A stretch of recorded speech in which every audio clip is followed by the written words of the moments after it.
Hey, I'm Joe DiGiulio with another quick lesson. This lesson this time is going to be on Matisse's Iridescent medium, one of the favorite trick paints. This medium added to any range of Matisse color. In this case, I'm using the magenta. It's a flow-based formula. You can see that it's very viscous, very self-leveling.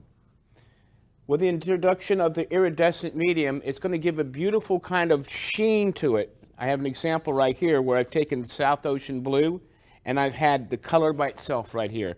Again, this is the iridescent medium by itself, standalone. And then when you mix the color and the medium together, you get this beautiful effect right here, the shimmering mica-like effect. So with this, it's going to also, like the impasto mediums or like a gel medium, it's going to record brushstroke. It's going to be able to create peaks as if you're using a palette knife for it. But I'm just going to take a little bit of this right now, add some of it.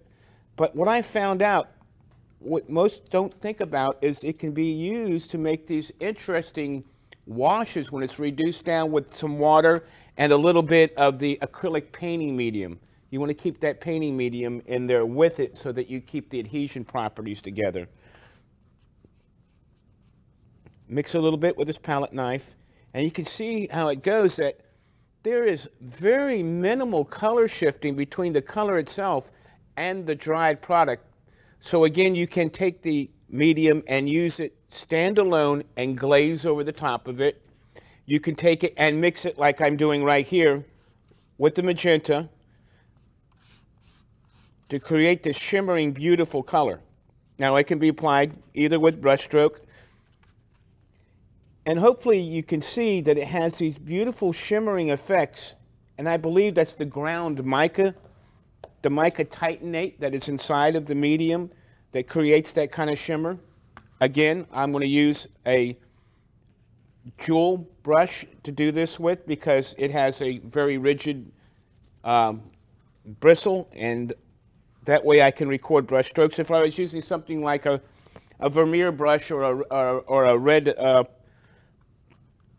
a red sable brush, something of that nature, it would be more of a loose brush and would not record the brush strokes as well. So I want a little bit firmer, more spring brush to do that with. But you can see, you can get the actual brush effects from it. It will record. Palette knife, or kind of like spackled, or in a brush technique. So using the iridescent medium is interesting in that you can create these interesting shimmering effects, but also you can take it, add a little medium, and it always works better on a dark substrate. What we'll do is take a little bit of the medium, and this time I'm going to add a little water, a little medium,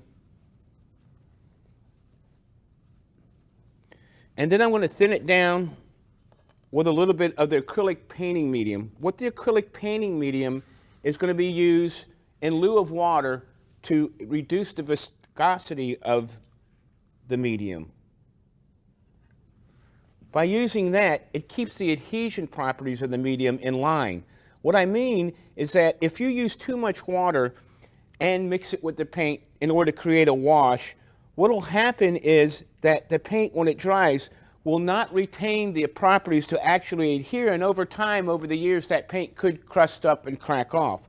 By using the binding agent that the acrylic painting medium is, it allows you to reduce the viscosity, make it flow more, to create that wash you want.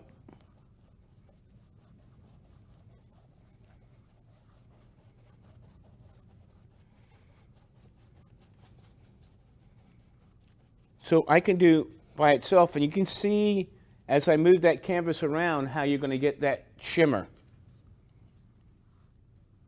Now as it dries too, again, you see this effect. So you could do this straight out of the jar.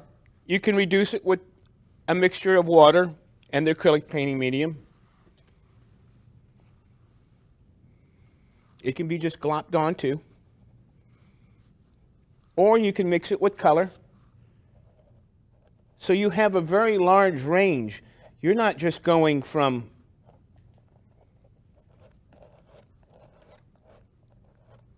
just color, but you can actually take some away, and it has a lot of blending possibilities.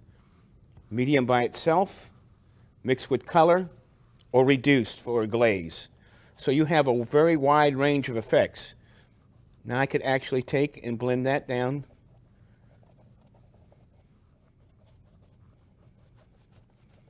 If I let that dry, I could come back with another color. And it's best to use a paint film that is going to be of a translucent nature, because it's going to lend itself to glazing a lot more. And when I say glaze, it's just meaning putting a very transparent coat over the top of whatever you're painting. Now, because I'm using the black gesso, it allows that shimmer to really pop out. And so that's exactly what we want to try to achieve when we use that iridescent medium. Again, the MM24 iridescent medium is another really interesting Matisse product, and you can get this online at jerrysartorama.com. I'm Joe DiGiulio. Thanks for stopping in.